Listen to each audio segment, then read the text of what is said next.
Okay sir, हमारे बाजार के बिग डेटा कौन से हैं? बड़े डेटा में सबसे पहले बाजार के डेटा में कल Nifty, bank Nifty, mid cap और स्मॉल कैप शेयर, इन चारों के लिए एक इंटरेस्टिंग दिन था, जहां निफ्टी ने कल 24,600 के करीब 24,598 का नया एक महीने का निचला स्तर छुआ है।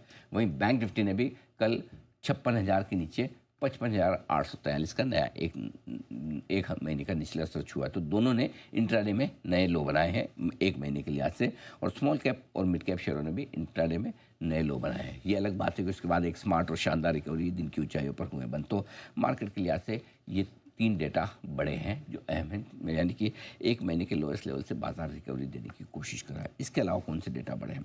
एफआईज की इंडेक्स फ्यूचर्स में लॉन्ग पोजीशन घटकर सिर्फ रह गई है 13% पे, जो 3 फरवरी के बाद के सबसे निचले स्तरों पर है।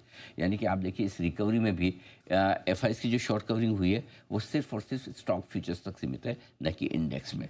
सो इंडेक्स में अभी भी 5 महीनों के लोअर लेवल पे है।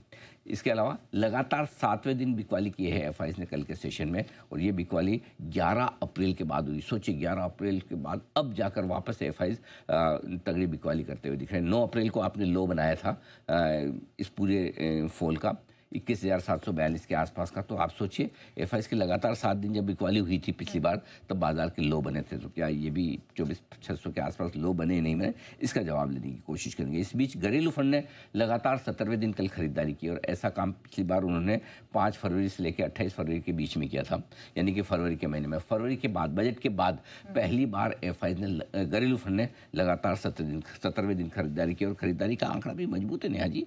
कल फिर से 6,000 करोड़ लगातार दूसरे दिन। तो कुल मिलाकर एफआईज और डीआईज के बिग डेटा ये है जो बता रहे हैं कि घरेलू फंड का जोश बढ़ता हुआ दिख रहा है गिरते हुए बाजार के साथ, और एफआईज की बिकवाली का प्रेशर कल पहली बार फिर से थोड़ा कम होता हुआ नजर आया है। अब आइए ग्लोबल मार्केट्स के कुछ बड़े डेटा आपको बता दूं। एसएनपी ने लगातार 7वें दिन हाई बनाया है, नेस्डेक ने लगातार 5वें दिन हाई बनाया है। वो अलग बात है कि उसके बाद दोनों में ऊपरी स्तरों से थोड़ी प्रॉफिट बुकिंग होती हुई दिखी। इंट्राडे में दोनों के हाई बने हैं। डाउ थोड़ा सा कमजोर रहा 200 पॉइंट। इस बीच कच्चा तेल एक और इम्पोर्टेंट चीज़ है जहाँ पर फोकस करना चाहिए, और कच्चे तेल में भी अगर आप देखेंगे तो थोड़ी सी उछाल आती हुई दिखी है, और 5 हफ्तों के ऊपरी स्तरों पर पहुंचता हुआ दिखा है। तो कच्चे तेल में थोड़ी तेजी आती हुई दिखी है। डॉलर इंडेक्स लगातार 4 दिन से मजबूत हो रहा है। डॉलर का मजबूत होना इक्विटी मार्केट्स के लिए बहुत अच्छा नहीं होता, कमोडिटी बाजार के लिए बहुत अच्छा नहीं होता। ये एक इंटरेस्टिंग चीज़ है। और सोना चांदी में 4 दिनों की कमजोरी पर थोड़ा सा ब्रेक लगता हुआ दिखा है, हल्की रिकवरी आती हुई दिखी। तो थोड़ा सा सोना चांदी, कच्चा तेल, डॉलर इंडेक्स, यानी कि थोड़ी सी रिस्क लेने की कैपेसिटी थोड़ी सी वापस कम हो रही है।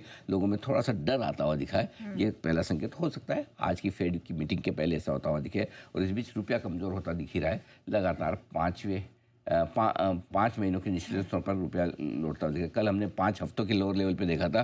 कल की गिरावट के बाद अब 5 महीनों के लोअर लेवल पर रुपया आ चुका है। तो रुपये की कमजोरी बरकरार है।